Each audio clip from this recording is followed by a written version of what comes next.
Assalamualaikum warahmatullahi wabarakatuh. Waalaikumsalam warahmatullahi wabarakatuh. Kami ucapkan banyak terima kasih untuk teman-teman, kepala sekolah, wakil kepala sekolah, serta dewan guru yang sudah bersedia hadir untuk mengikuti kegiatan kami hari ini. Sebelum memulai kegiatan kami ingin memintakan kepada Bapak Kepala Sekolah untuk memberikan motivasi untuk kita semua. Kepada Bapak Heri Firman SPD, dipersilahkan.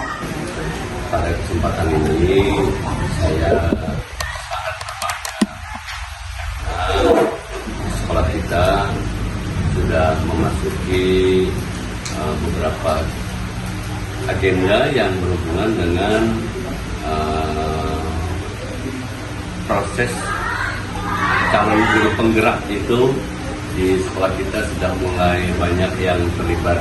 Nah, ini adalah satu modal sebenarnya bagi sekolah kita kalau sekolah kita ini memiliki beberapa guru penggerak, bahkan kalau bisa semuanya nanti mengikuti iklan sebagai guru penggerak, karena yang namanya guru penggerak ini mindsetnya itu jelas sebagai seorang guru berubah. Bapak Ibu yang saya hormati, saya hanya memberikan dukungan, saya memberikan dorongan pada pian-pian barataan supaya ya menjadi guru penggerak ini betul-betul sebuah upaya Bapak Ibu mengubah mindset cara mengajar maupun pendekatan terhadap anak didik. Dan ini saya berbangga, kita sudah menghasilkan satu guru penggerak dan saat ini 2 guru penggerak, calon guru penggerak. Dan pian-pian harus semangat menyelesaikan tugas ini sehingga ke depan mudah-mudahan kalau basis kita sudah guru penggerak, tentu pendekatan-pendekatan yang ada hubungannya dengan bentuk negatif, bentuk yang berupa larangan, jangan, atau menyalahkan anak, mudah-mudahan pian bisa menerapkan itu. Dan seperti mungkin ilmu pian seperti psikolog, pendekatannya terhadap anak. Tidak ada anak merasa terzalimi atau merasa mentalnya diberangus, tapi betul-betul dia dibangun semangatnya sehingga menjadi pribadi yang memang bertumbuh secara alami. Potensi-potensi yang ada pada dirinya itu dapat dia kembangkan dengan maksimal. Nah, jadi saya berharap supaya Ibu Ruri dan Ibu Hikmah yang saat ini mengikuti CGP, pian harus betul-betul dapat menyelesaikan itu dengan sebaik-baiknya. Dan saya selalu memberikan peluang, waktu, dukungan untuk keberhasilan pian sampai menjadi guru penggerak. Dan kalau sudah demikian, ke depan mudah-mudahan pian dapat menularkan ilmu pian kepada kawan-kawan, bisa memotivasi kawan-kawan di sekolah, kemudian pian sebagai pioner untuk meningkatkan mutu sekolah, terutama SMP 15 Banjarbaru. Ini harapan saya, mudah-mudahan kita semua saling mendukung dalam upaya menghantarkan anak didik kita menjadi berprestasi, berhasil sesuai dengan potensi yang dimilikinya. Demikian yang bisa saya sampaikan, dan saya akhiri dengan wassalamualaikum warahmatullahi wabarakatuh. Assalamualaikum warahmatullahi wabarakatuh. Waalaikumsalam warahmatullahi wabarakatuh. Ulun Haja Zainatul Muhammad, calon guru penggerak angkatan 9 dari Kota Banjarbaru, dan teman ulun. Perkenalkan, nama saya Nur Hikmah. Saya calon guru penggerak angkatan 9 juga. Kami hari ini ingin memaparkan tentang penyebaran pemahaman dan penerapan pengalaman budaya positif. Jadi di sini kami hanya ingin berbagi dan sharing, jadi tidak ingin menggurui. Kita nanti sharing berbagi ilmu yang kami dapat di pelatihan guru penggerak.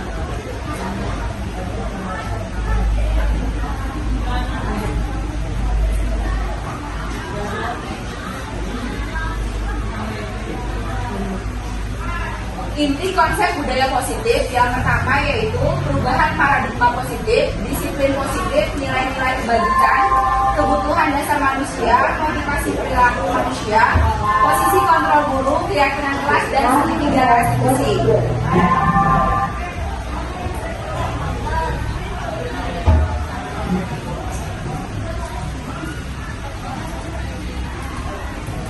Pembelajaran dengan paradigma baru, yaitu pembelajaran dengan paradigma baru merupakan pembelajaran yang dirancang berdasarkan prinsip pembelajaran berdiferensiasi sehingga peserta didik belajar sesuai kebutuhan berdasarkan tahapan perkembangan sesuai teori psikologi modern untuk mewujudkan profil pelajar Pancasila.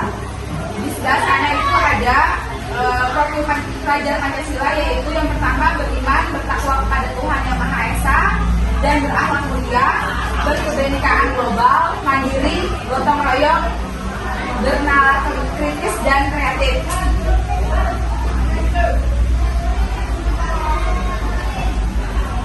Di dalam suatu pembelajaran atau di dalam suatu lingkungan sekolah biasanya kita ada miskonsepsi tentang makna kontrol. Jadi yang pertama itu adalah instruksi guru mengontrol murid. Pada dasarnya kita tidak dapat memaksa murid untuk berbuat sesuatu jikalau murid tersebut memilih untuk tidak melakukannya. Walaupun tampaknya guru sedang mengontrol perilaku murid, hal demikian terjadi karena murid sedang mengizinkan dirinya untuk dikontrol. Saat itu, bentuk kontrol guru menjadi kebutuhan dasar yang dipilih murid tersebut. Teori kontrol menyatakan bahwa semua perilaku memiliki tujuan, bahkan terhadap perilaku yang tidak disukai. Yang kedua adalah ilusi bahwa semua penguatan positif, efektif, dan bermanfaat. Artinya, penguatan positif atau bujukan adalah bentuk-bentuk kontrol. Segala usaha untuk mempengaruhi murid agar mengulangi suatu perilaku tertentu adalah suatu usaha untuk mengontrol murid tersebut. Dalam jangka waktu tertentu, kemungkinan murid tersebut akan menyadarinya dan mencoba untuk menolak bujukan kita, atau bisa jadi murid tersebut menjadi tergantung pada pendapat sang guru untuk berusaha. Miskonsepsi tentang makna kontrol yang ketiga adalah ilusi bahwa kritik dan membuat orang merasa bersalah dapat menguatkan karakter. Artinya, menggunakan kritik dan rasa bersalah untuk mengontrol murid menuju pada identitas gagal. Mereka belajar untuk merasa buruk tentang diri mereka. Mereka mengembangkan dialog diri yang negatif. Kadangkala sulit bagi guru untuk mengidentifikasi bahwa mereka sedang melakukan perilaku ini, karena seringkali guru cukup menggunakan suara halus untuk menyampaikan pesan negatif. Yang terakhir yaitu ilusi bahwa orang dewasa memiliki hak untuk memaksa. Itu biasanya adalah salah satu miskonsepsi bahwa mereka memiliki tanggung jawab untuk membuat murid-murid berbuat hal-hal tertentu. Apapun yang dilakukan dapat diterima selama ada sebuah kemajuan berdasarkan sebuah pengukuran kinerja. Pada saat itu pula orang dewasa akan menyadari bahwa perilaku memaksa tidak akan efektif untuk jangka waktu panjang dan semua hubungan bermusuhan akan terbentuk. Nah, di sini ada perubahan paradigma, stimulus respon ke pendekatan teori kontrol. Stimulus respon yaitu realitas atau kebutuhan yang kita sama, semua orang melihat hal yang sama. Kita mencoba mengubah orang agar berpandangan sama dengan kita, berperilaku buruk dilihat sebagai suatu kesalahan. Orang lain bisa mengontrol saya bisa mengontrol orang lain. Pemaksaan ada pada bujukan gagal, model berpikir menang atau kalah. Untuk teori kontrolnya yaitu yang pertama, realitas kebutuhan kita berbeda. Setiap orang memiliki gambaran yang berbeda. Kita berusaha memahami pandangan orang lain tentang dunia. Semua perilaku memiliki tujuan. Hal yang Anda bisa mengontrol diri Anda tidak bisa mengontrol orang lain. Kolaborasi dan konsensus menciptakan pilihan-pilihan baru serta model berpikir menang-menang. Yang berikutnya adalah disiplin positif. Disiplin berasal daripada disiplina, yang artinya belajar. Disiplin mengacu pada disiplin diri yang memiliki tanggung jawab terhadap apa yang dilakukan berdasarkan nilai-nilai yang diyakini. Disiplin positif positif merupakan salah satu cara penerapan disiplin yang bertujuan untuk menumbuhkan kesadaran serta memberdayakan peserta didik tanpa imbalan, penghargaan atau reward, ancaman atau hukum. Jadi, sebagai pendidik, tujuan kita adalah menciptakan peserta didik yang memiliki disiplin diri sehingga mereka berperilaku mengacu pada nilai-nilai kebajikan universal dan memiliki motivasi intrinsik dalam perubahan perilaku ke arah yang lebih baik. Maksud dari nilai-nilai yang kita hargai adalah nilai-nilai kebajikan, yaitu sifat-sifat positif manusia yang merupakan tujuan kuliah yang ingin dicapai setiap individu. Nah, di situ ada nilai-nilai kebajikan yang ingin dicapai oleh setiap anak di Indonesia. Kita kenal dengan profil pelajar Pancasila. Ada 6. Yang pertama yaitu beriman, bertakwa kepada Tuhan Yang Maha Esa dan berakhlak mulia. Yang kedua yaitu mandiri, yang ketiga yaitu bernalar kritis, yang keempat yaitu berkebenekaan global, yang kelima bergotong royong, dan yang keenam adalah kreatif. Kebutuhan dasar manusia yang pertama itu adalah segala sesuatu yang dibutuhkan oleh manusia untuk mempertahankan keseimbangan kondisi fisiologis dan psikologis yang bertujuan untuk mempertahankan kehidupan dan kesehatan. 5 kebutuhan dasar manusia menurut Dr. William Gasser. Yang pertama itu penguasaan, yang kedua itu bertahan hidup, yang ketiga itu kesenangan, yang keempat itu kasih sayang dan rasa terima, yang terakhir adalah kebebasan. Teori motivasi perilaku manusia. Yang pertama, untuk menghindari ketidaknyamanan atau hukuman. Apa yang akan terjadi apabila saya tidak melakukannya? Itu termasuk motivasi eksternal. Yang kedua, untuk mendapatkan imbalan dari orang lain atau institusi. Apa yang akan saya dapatkan apabila saya melakukan? Itu adalah motivasi eksternal. Yang ketiga, untuk menghargai diri sendiri. Saya akan menjadi orang yang seperti apa bila saya melakukannya. Itu adalah motivasi internal. Tujuannya adalah disiplin positif. Nah, konsep disiplin dengan identitas gagal itu ada 2. Yang pertama itu hukuman dan penghargaan. Untuk hukuman itu yang pertama itu menyakitkan, tidak nyaman, murid merasa takut, adanya pemaksaan, murid menyembunyikan kesalahannya, dan yang terakhir murid menjadi rendah diri. Untuk penghargaan, yang pertama itu tidak efektif, yang kedua merusak hubungan, adanya sifat iri, yang ketiga memastikan kreativitas anak, yang keempat menghukum dengan sistem ranking, dan yang terakhir adalah merampas hak menghargai dirinya. Konsep disiplin identitas sukses ada 2, ada konsekuensi dan ada restitusi. Yang pertama adalah konsekuensi, yaitu penguatan jangka pendek, perlunya adanya monitoring berkelanjutan, stimulus atau respon. Terus ada yang keempat yaitu murid menghormati peraturan yang sudah berlaku di sekolah. Yang kelima, kehilangan waktu untuk merenungi dari kesalahan yang sudah dilakukan. Untuk restitusinya juga ada 5. Yang pertama, murid bertanggung jawab untuk perilakunya yang sudah dia lakukan. Yang kedua, fokus pada pemecahan masalah dalam jangka panjang. Yang ketiga, murid menghormati dirinya dan orang lain, itu wajib untuk dimiliki setiap murid. Yang kelima yaitu teori kontrol, dirinya yang memegang kontrol untuk dirinya sendiri. Yang terakhir yaitu murid bersemangat memperbaiki kesalahan yang sudah dia lakukan. Konsep disiplin pendekatan restitusi, sebuah cara menamakan disiplin positif pada murid.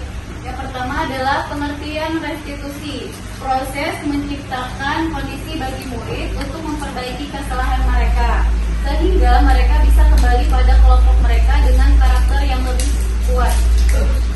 Untuk ciri-ciri restitusi, yang pertama, bukan untuk menebus kesalahan, namun untuk belajar dari kesalahan. Yang kedua, memperbaiki hubungan, tawaran bukan paksaan. Restitusi menuntut untuk melihat ke dalam diri. Restitusi mencari kebutuhan dasar yang mendasari tindakan. Restitusi diri adalah cara yang paling baik. Restitusi fokus pada karakter bukan tindakan. Yang selanjutnya restitusi fokus pada solusi, dan yang terakhir adalah restitusi mengembangkan murid yang berbuat salah pada kelompoknya.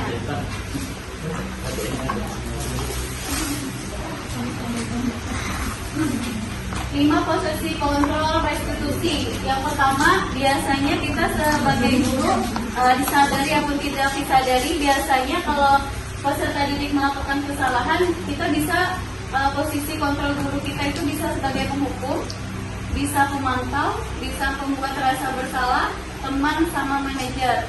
Yang paling dianjurkan adalah yang sebagai manajer. Pernyataan. Saya kecewa sekali dengan kamu. Kamu tidak pernah benar melakukannya. Ayolah lakukan demi ibu atau bapak.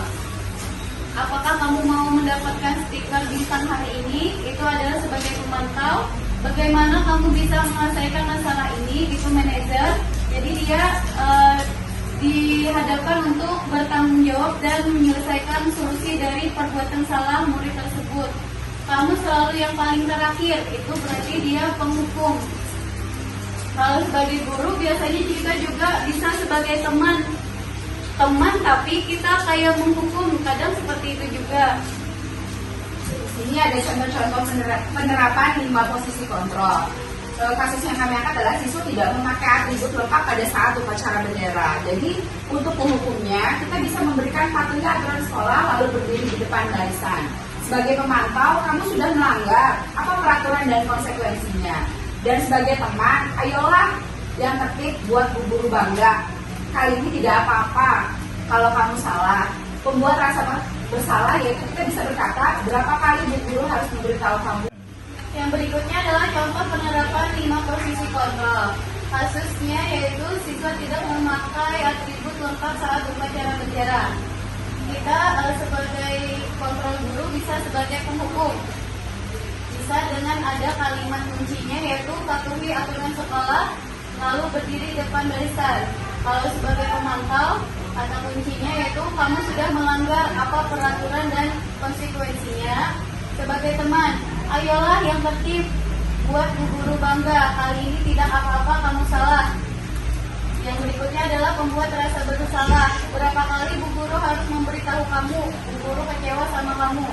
Kalau sebagai manajer, apakah kamu tahu kesalahanmu? Kira-kira bagaimana kamu akan memperbaiki kesalahan ini? Nah, di sini bisa ibu dan bapak guru baca ada kasus, ada salah satu kasus. Anto dan Dino sedang bermain bersama di lapangan basket dan tiba-tiba terlihat dalam sebuah pertengkaran adu mulut. Dino pun menjadi emosi dan mengadakan kontak fisik, menarik kemeja Anto dengan kasar sampai 3 kancingnya terlepas. Pada saat itu guru piket langsung melerai mereka dan membawa mereka ke ruangan kepala sekolah. Ibu Suti sebagai kepala sekolah berupaya memenangkan keduanya, terutama Dino. Dino, sepertinya kamu saat ini sedang marah sekali. Mendengar itu, Dino pun mengalir bercerita tentang kesalahan hatinya. Ibu Suti pun melanjutkan bahwa membuat kesalahan adalah hal yang manusiawi dan bahwa mempertahankan diri adalah hal yang penting. Namun meminta Dino memikirkan cara lain yang mungkin lebih efektif karena saat ini Dino berada di ruangan kepala sekolah. Ibu Suti melanjutkan bertanya tentang keyakinan sekolah yang disepakati serta apakah Dino bersedia memperbaiki kesalahan yang telah dilakukan terhadap Anto. Dino pun akhirnya perlahan mengangguk. Kemudian Ibu Suti balik bertanya kepada Anto, hal apa yang bisa dilakukan Dino untuk memperbaiki masalah? Anto menjawab, saya perlu kancing saya diperbaiki, Bu. Ibu saya akan sangat marah kalau melihat kancing baju saya sampai copot 3 kancing begini. Ibu Suti pun kembali bertanya ke Dino, apakah yang akan dia lakukan untuk menggantikan 3 kancing atau yang terlepas? Dino berpikir sejenak, namun menjawab, wah tidak tahu Bu, saya lem kembali mungkin ya Bu. Ibu Suti berpikir sebentar dan menanggapi, kalau dilem akan mudah terlepas kembali Dino. Bagaimana kalau kamu menjahitkan saja? Bersediakah kamu? Dino tampak ragu-ragu dan menanggapi, menjahit? Karena saya tahu bagaimana menjahit Bu. Ibu Suti meneruskan, apakah kamu bersedia belajar menjahit? Dino berpikir sejenak, memandang ke meja Anto dan menanggapi. Yang mengajari saya siapa Bu? Dengan cepat Ibu Suti menjawab, Pak Irfan, guru tata busana. Dino kembali diam sejenak, memandang ke meja Anto yang tanpa kanji. Akhirnya Dino mengangguk tanda menyetujui dan sepanjang siang itu Dino belajar menjahit dan memperbaiki kemeja Anto. Terakhir kali terlihat kedua anak laki tersebut, Dino dan Anto, pada jam pulang sekolah mereka sudah bercengkrama dan bersegagurau kembali. Menurut Bapak dan Ibu, Nah, dari hasil kasus yang sudah dipaparkan tadi, menurut Bapak dan Ibu, apakah bisa melihat posisi kontrol apa yang telah dipraktekkan oleh Kepala Sekolah, Ibu Suti? Ada yang bisa untuk memberikan tanggapan? Kalau tidak salah, Iya, Pak. manajer. Oh, jadi manajer. Kenapa jadi manajer, Pak? Karena tadi siswa menggantikan apa? Kancing apa tadi? menjadikan kancing temannya Kancing yang temannya lepas. yang lepas. Nah itu. Oh, ini. Mungkin ada teman-teman yang lain. Ada lagi yang menanggapi? Jadi Ibu Suti tadi dia sebagai manajer, jadi dia itu aman posisinya dan kalimatnya, dia tidak menghukum, dia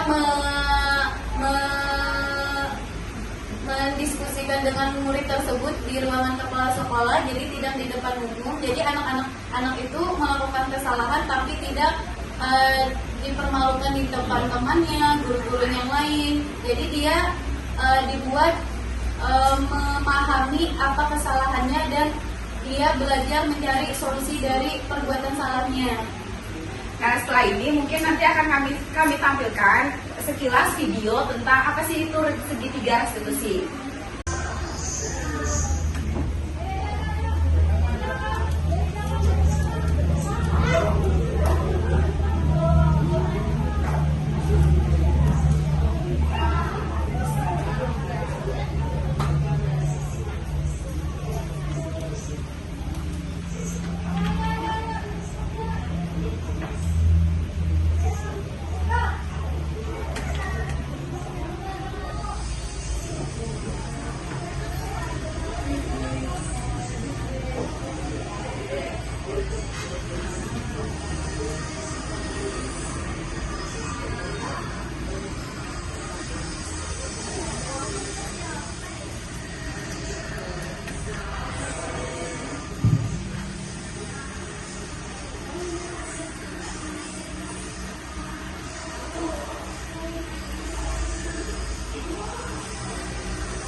video dari segitiga restitusi. Jadi di dalam segitiga restitusi ini kita sebagai tenaga pendidik diwajibkan untuk memilih untuk sebagai manajer ya Bu Hikmah ya.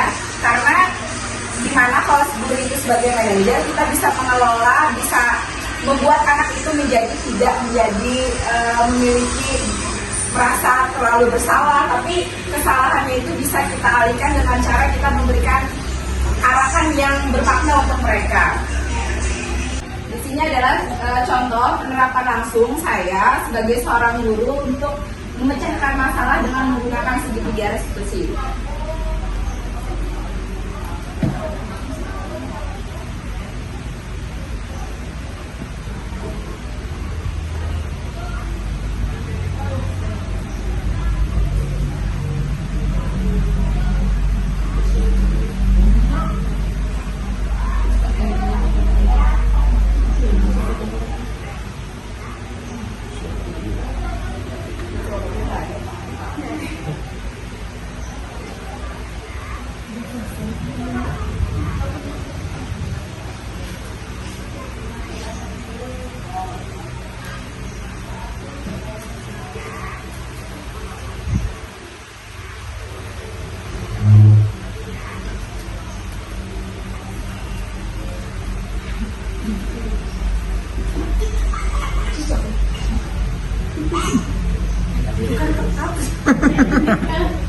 Nah, jadi tadi itu adalah seorang siswa, dia itu terlambat datang ke sekolah gara-gara dia begadang nonton TV. Terus kasus pertama, terus kasus keduanya yaitu dia gara-gara datang terlambat ke sekolah mengakibatkan dia tidak bisa melakukan kewajibannya sebagai piket harian di kelas.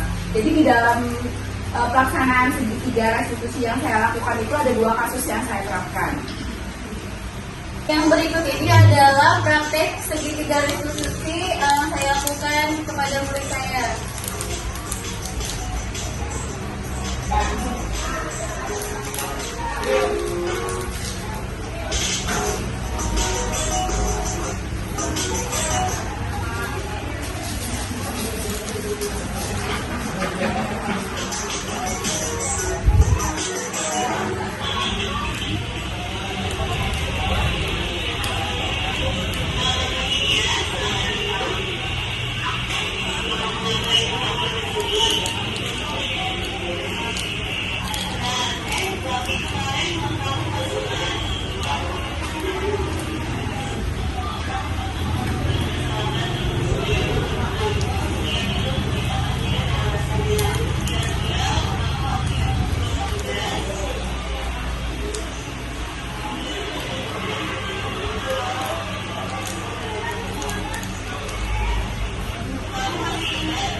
Kedua adalah kasusnya itu ada peserta didik yang datang terlambat.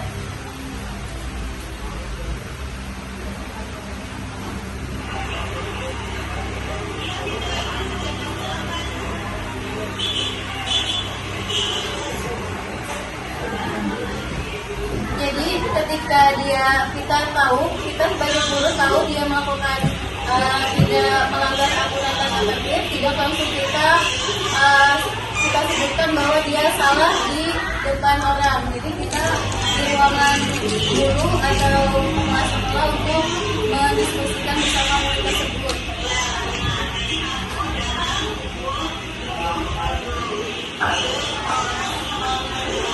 Jadi yang pertama itu segitiga restitusi itu adalah memvalidasi tindakan yang salah. Apa yang dilakukan murid tersebut, misalnya dia tadi datang terlambat. Mengapa dia datang terlambat? Jadi dia menyampaikan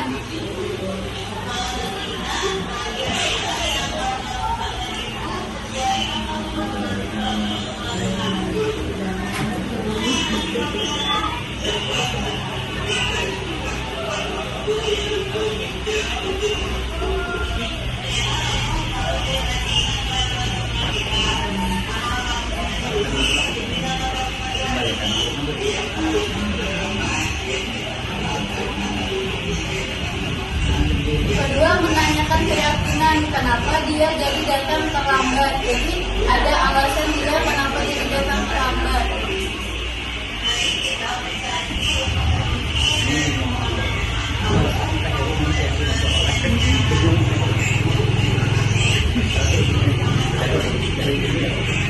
Demikian praktik studi garis diskusi. Semoga bisa bermanfaat dan bisa kita praktekkan. Memaparkan tentang keyakinan kelas. Keyakinan kelas adalah nilai-nilai kebajikan atau prinsip-prinsip universal yang disepakati bersama secara universal lepas dari latar belakang suku, negara, bahasa maupun agama. Menurut Gasan 1998, suatu keyakinan akan lebih memotivasi seseorang dari dalam intrinsik seseorang akan lebih bersemangat untuk menjalankan keyakinannya daripada hanya sekedar mengikuti serangkaian peraturan. Pembentukan keyakinan kelas. Yang pertama, keyakinan kelas bersifat abstrak daripada peraturan yang lebih rinci dan konkret. Yang kedua, keyakinan kelas berupa pernyataan-pernyataan yang universal. Yang ketiga, pernyataan keyakinan kelas senantiasa dibuat dalam bentuk positif. Keempat, keyakinan kelas hendaknya tidak terlalu banyak sehingga mudah diingat dan dipahami oleh para siswa. Yang kelima, semua warga kelas sebaiknya ikut berkontribusi dalam membuat kegiatan kelas lewat curahan pendapat. Dan yang terakhir, bersedia meninjau kembali keyakinan kelas dari waktu ke waktu. Di sini ada peraturan dan ada keyakinan kelas atau nilai kebajikan yang dituju. Yang pertama, selalu mengembalikan buku ke tempatnya. Jadi nilai-nilai yang karakternya yang diajarkan yaitu tanggung jawab. Yang kedua, misalnya dilarang mengganggu orang lain, artinya menghormati orang lain dan diri sendiri. Jadi dia untuk yang sebelah sini dia kalimatnya lebih positif. Di sini dia masih ada dilarang, jangan. Hadir sekolah 15 menit sebelum pembelajaran dimulai, artinya menghormati orang lain, komitmen pada tujuan. Dilarang melakukan kekerasan, artinya keselamatan dan menghormati orang lain. Jadi sebelah sini yang lebih diambil untuk nilai-nilai kebajikannya. Kata dilarangnya itu tidak digunakan. Misalnya dilarang menggunakan narkoba. Jadi anak peserta didik dalam membuat atau melakukan keyakinan kelas itu diarahkan untuk kalimat yang positif.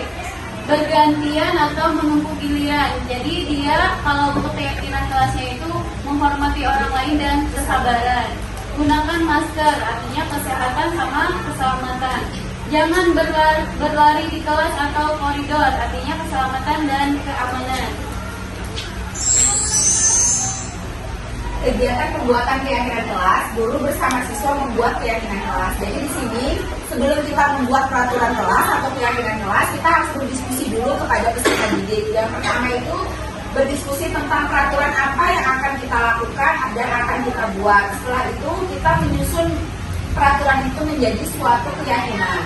Selanjutnya dari hasil penyusunan peraturan menjadi keyakinan itu kita buat di dalam bentuk tulisan yang sudah disepakati melalui adanya tanda tangan, teman-teman membantu untuk membuatnya dan lalu akan ditempelkan di dinding kelas menjadi kesepakatan atau keyakinan kelas yang harus ditaati. Nah, jadi sepakat seluruh siswa di dalam kelas itu bersepakat untuk selalu menaati peraturan atau keyakinan yang sudah mereka buat sendiri. Ya, yang ini tadi yang seperti di video tadi adalah segitiga restitusi, yaitu melalui restitusi guru dapat membantu murid menjadi lebih memiliki tujuan disiplin positif serta memulihkan dirinya setelah berbuat salah, membantu murid untuk jujur pada diri sendiri dan mengevaluasi dampak dari kesalahan yang dilakukan. Yang ketiga, memberikan penawaran bukan paksaan. Ada validasi tindakan yang salah. Habis itu menstabilkan identitas. Yang terakhir adalah menanyakan keyakinan. Tahapan segitiga restitusi yaitu menstabilkan identitas. Biasanya ada berbuat salah apa anak tersebut, kemudian saya juga pernah melakukan kesalahan seperti itu. Kita bisa menyesalkan diri. Bapak atau Ibu tidak tertarik mencari siapa yang salah, tapi Bapak atau Ibu ingin mencari solusi dari permasalahan ini. Kamu berhak merasa begitu. Kalau validasi tindakan yang salah, ada kata kuncinya, adakah kamu bisa melakukan yang lebih buruk dari ini ya? Kamu pasti punya alasan mengapa melakukan hal itu. Kamu patut bangga pada dirimu sendiri karena kamu telah mengikuti sesuatu yang penting buatmu. Yang terakhir, tahapan menanyakan keyakinan. Ada kata kuncinya, apa yang kita percaya sebagai kelas atau keluarga, atau misalnya apa yang kita percaya dari peraturan sekolah, misalnya datang jangan terlambat dan lain-lain. Apa nilai-nilai umum yang kita telah sepakati? Apa bayangan kita tentang kelas yang ideal? Kamu mau jadi orang yang seperti apa?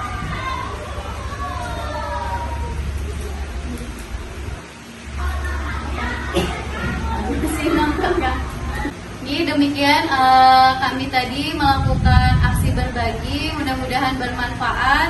Saya dan Bu Luri mengucapkan banyak-banyak terima kasih atas kehadiran kalian semua. Demikianlah, wassalamualaikum warahmatullahi wabarakatuh.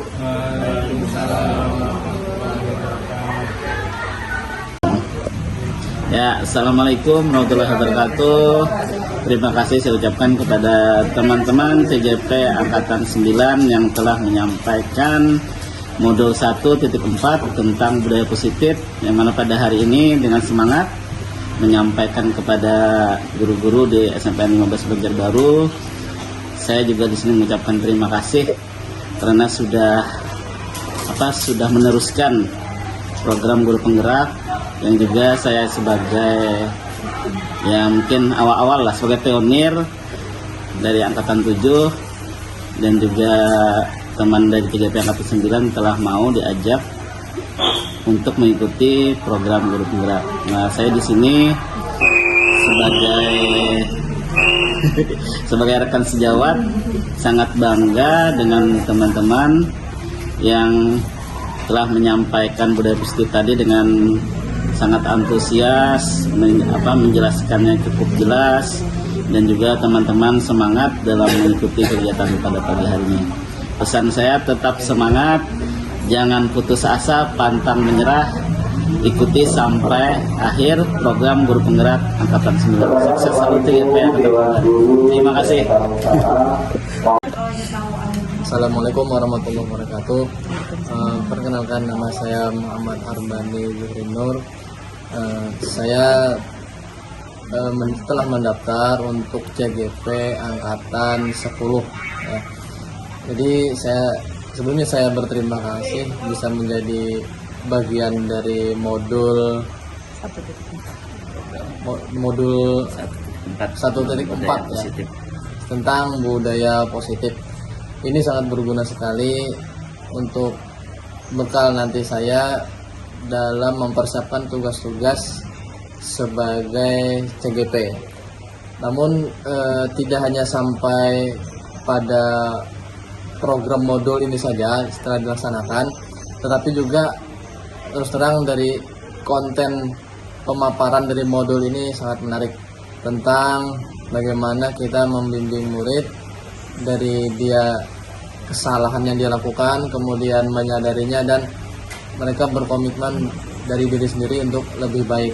Nah, selama ini mungkin kita hanya bisa menegur dan menghukum, tapi ternyata paradigma itu bisa dirubah menjadi paradigma yang lebih baik dan berpihak pada murid, sehingga mereka lebih sadar. Dan terus terang itu sangat menarik dan sangat berguna untuk kita kembangkan ke depannya. Dan ini juga sebagai guru kita bisa memiliki wawasan yang luas dan lebih bisa menyesuaikan psikis atau jiwa milenial atau generasi Z zaman sekarang yang sudah berbeda dengan generasi yang telah lalu. Ya, mungkin itu saja, sangat menarik dan sangat berguna, ilmu yang sangat bermanfaat.